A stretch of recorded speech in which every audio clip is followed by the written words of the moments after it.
నమస్తే, welcome to ఈహా TV.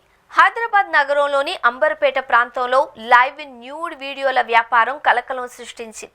ఓ దంపతులు కలిసి నిర్వహిస్తున్న ఈ అక్రమ కార్యకలాపాన్ని టాస్క్ ఫోర్స్ పోలీసులు మెరుపు దాడి చేసి వెలుగులోకి తీసుకొచ్చారు. 4 నెలలుగా ఈ దంపతులు స్వీటీ తెలుగు కపుల్ 2027 అనే పేరుతో సోషల్ మీడియా వేదికలైన ఇన్స్టాగ్రామ్, ఇతర ఆన్లైన్ ప్లాట్ఫామ్లలో తమ శృంగార వీడియోలను ప్రమోట్ చేస్తూ డబ్బులు వసూలు చేస్తున్నారు అని పోలీసులు తెలిపారు.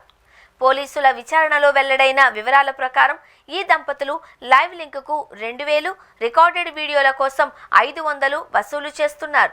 డబ్బులు అందుకున్న తర్వాత వాట్సాప్, ఇతర మెసేజింగ్ యాప్ల ద్వారా ఖాతాదారులకు వీడియో లింకులను పంపుతున్నట్లు గుర్తించారు. ఈ దంపతులు తమ నివాసంలోనే ఈ వ్యాపారాన్ని వృత్తిపరమైన స్థాయిలో నిర్వహించడానికి ప్రత్యేక ఏర్పాట్లు చేసుకున్నారు. కెమెరాలు, లైటింగ్, లైవ్ స్ట్రీమింగ్ పరికరాలతో కూడిన సెటప్ను ఏర్పాటు చేసుకుని ఇంట్లో నుంచే వీడియోలను షూట్ చేసి ఆన్లైన్లో అప్లోడ్ చేస్తున్నారు. విశ్వసనీయ సమాచారం ఆధారంగా టాస్క్ ఫోర్స్ పోలీసులు ఈ దంపతుల నివాసంపై దాడి చేశారు.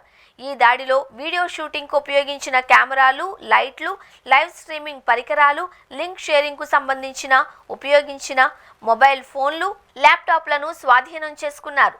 దంపతులను అదుపులోకి తీసుకుని సంబంధిత ఐటీ చట్టాల కింద కేసులు నమోదు చేశారు.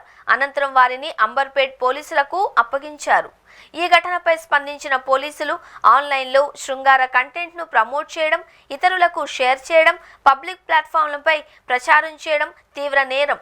ఇలాంటి అక్రమ కార్యకలాపాలపై ప్రత్యేక నిఘా కొనసాగిస్తాం.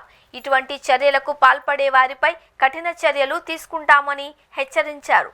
సాంకేతికతను దుర్వినియోగం చేస్తూ కొందరు తప్పు మార్గాలను ఎంచుకుంటున్న ప్రస్తుత పరిస్థితుల్లో అంబర్పేట ఘటన పోలీసుల అప్రమత్తతకు నిదర్శనంగా నిలిచింది.